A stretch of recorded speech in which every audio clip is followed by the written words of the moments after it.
چطورید؟ مین اینجاست. امروز داشتم تو اینستا میگشتم تا اینکه یه تابلوی دیدم که خیلی به نظرم قشنگ بود. گفتم حتما باید منم اینو داشته باشم. پس میخواستم برم که عکسشو چاپ کنم، ولی گفتم این که نقاشی بکشم ارزش خیلی بیشتره. با اینکه شاید زشت بیاد یا بد بیاد یا هر طور دیگه، مهم اینه که خودم کشیدم. پس امروز قراره اون تابلو رو بکشم و این دکور رو کاملا تغییرش بدم. خب اول بریم سراغ نقاشیه. تا حدودی نقاشی سیاه قلم بلدم، ولی نقاش با مدارنگی ها کار نکردم، ولی امیدوارم که خوب بشه. بریم واسه کشیدنش.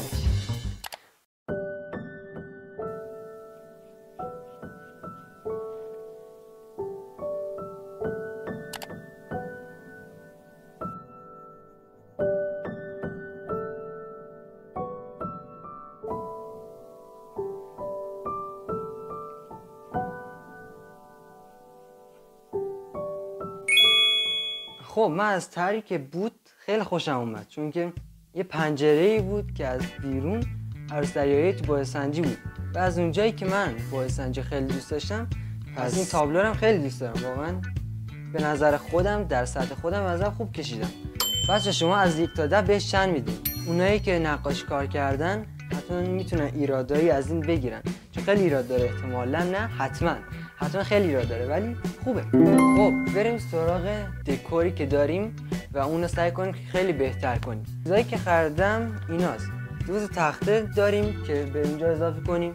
یه دونه مکعب روبیک شبیه ربات، نمیدونم چرا حس می‌کنم شبیه رباته، ولی اینا که داریم. زامبی بر علیه گیاهان کی بازی کرده اینو حتما یادتونه. اینو داشتیم ولی گفتم که بهتون نشون بدم. اینو واسم از انگلیس فرستادن. به عنوان بزرگترین گیمر دنیا. کتاب داریم زیاد بهش فکر نکن، چون من خیلی واقعا به هر مسئله کوچیک زیاد فکر میکنم، پس لازم میشه. عادتهای اتمی، من احمق و کتابخانه نیمه شب. کتابخانه نیمه شب واقعا رمان خیلی خوبیه، چیز در مورد جهانهای موازیه، ولی واقعا عالیه. فوق‌العاده‌ترین رمانی که خوندم.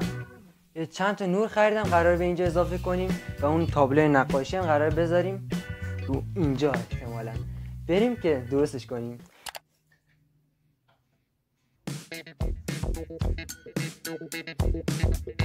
بوکس اینجا بذارم چطوریه؟ شاید از این ور. نه خیش اول کرده حد معمار کج، تا ثریا رود دیوار کج.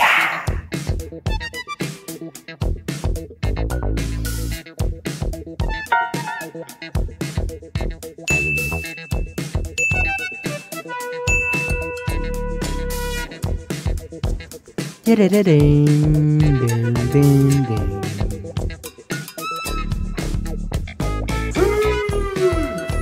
تابلوی دیگر هم خودم درست کردم از لوگوی کاناله. یه دونه سافت باکس هم درست کردم ولی خیلی بزرگ شد. میدونم به کارم بیاد یا نیاد. مثل کانالم دوباره اینجا هم زدم. وای چی شد؟ نور بنفش. رسیدیم تو این جهان تنگ بنا شده، این ارواح مغروق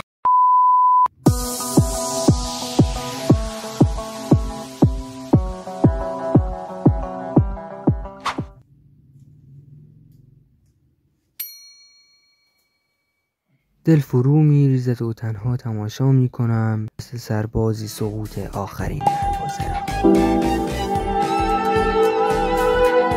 و آخرین نور زرد.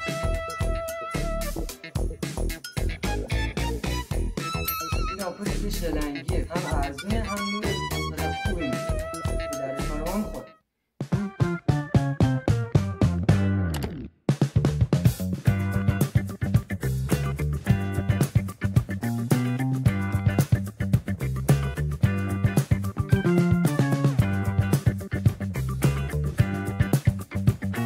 میرسیم به شاه.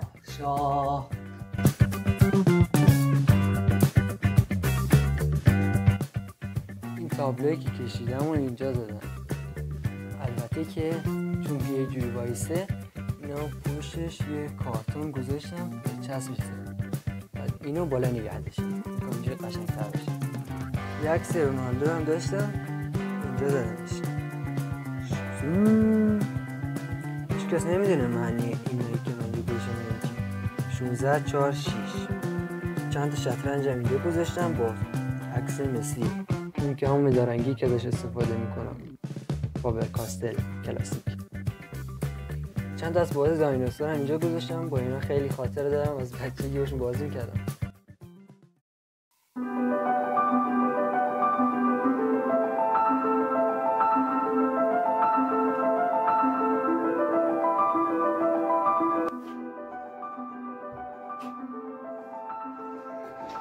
خب بچه‌ها، اینم از دکور ما. واقعا به نظر خیلی دکور خوبی شد، مخصوصا اون تابلویی که کشیده بودم. نورا رو هم خیلی واقعا خوب اومدن و این ریسی‌ها دیگه کار خودشون کردن. امیدوارم از دیدن ویدیو لذت برده باشین. هر جایی که هستین خوشحال و شاد باشین. دومینو